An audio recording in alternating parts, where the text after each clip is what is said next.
Welcome, everyone. We are here with Scott Reid. He's the owner of Reid & Company. Scott has been a trusted leader for over 25 years in building high-performing organizations and developing effective leaders. Thank you, Scott, for joining us today. My pleasure. Thanks for having me.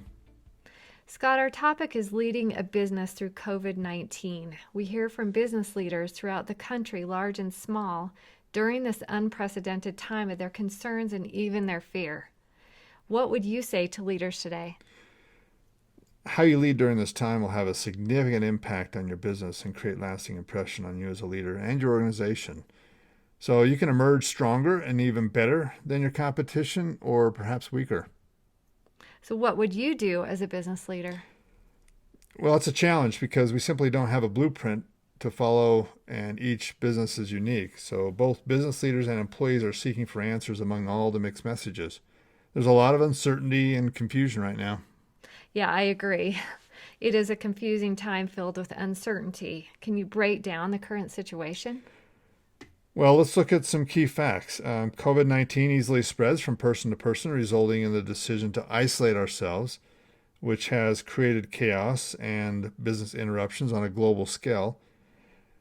There will be a lost revenue as a result and large-scale unemployment for a period of time, and everyone needs to continue making a living while customers' expectations will still need to be met. Yeah, so knowing that all individuals share these concerns, what do business leaders need to focus on first? We need to focus on what's important right now, and to me, it's the physical health and emotional well-being of each other. Well, what does that look like? People need to see that as a leader, you care. You care for the business, the customer, the employee, their families, and even the local community. So lead by example. It says more than words. Taking an active part will send a powerful message. Look for opportunities perhaps to reach out to those important to you, your customers and employees. It will all have a strong impact on them and even you personally.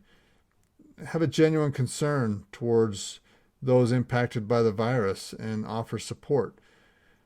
In summary, I would be positive, respectful, caring, and transparent.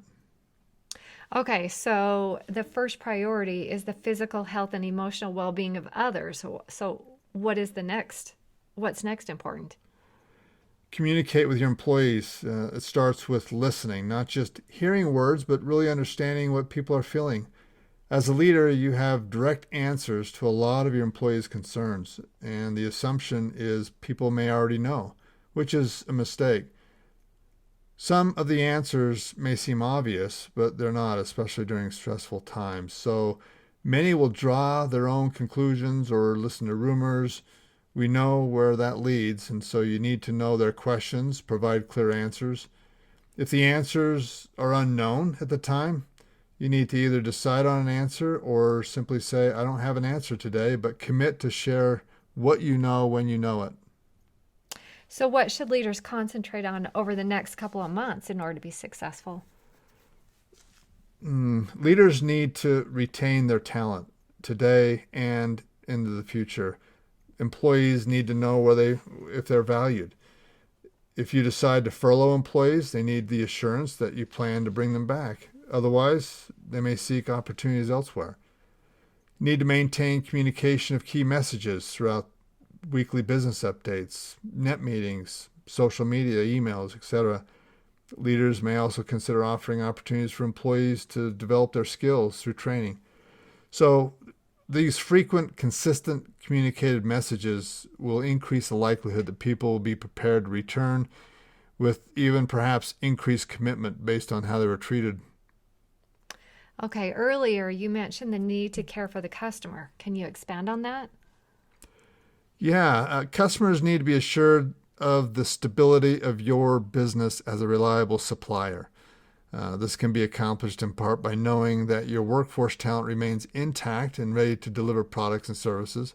Better yet, that you are taking the steps necessary today to emerge as stronger in the future. Like employees, your customers need to be listened to, they need to be understood and communicated with. Do you see any future changes in our businesses as a result of this pandemic? It's hard to predict the future, and I do anticipate some changes. For example, I anticipate many of those working in industries hardest hit to reflect on how this experience impacted them personally and perhaps decide whether or not to make a career change. It'd be wise for leaders within these industries to plan for additional turnover, and many sectors will likely increase their capabilities in offering online services. In addition, public spaces may become more controlled, impacting businesses that currently rely on large gatherings. These industries should explore alternative services to provide viable options to generate revenue. And finally, I do anticipate that we will learn from this and be better prepared for the challenges ahead. At least I hope so. This is a critical time for business leaders. Thank you, Scott, for your insight and taking the time to share it with us today. You're welcome again. Thanks for having me.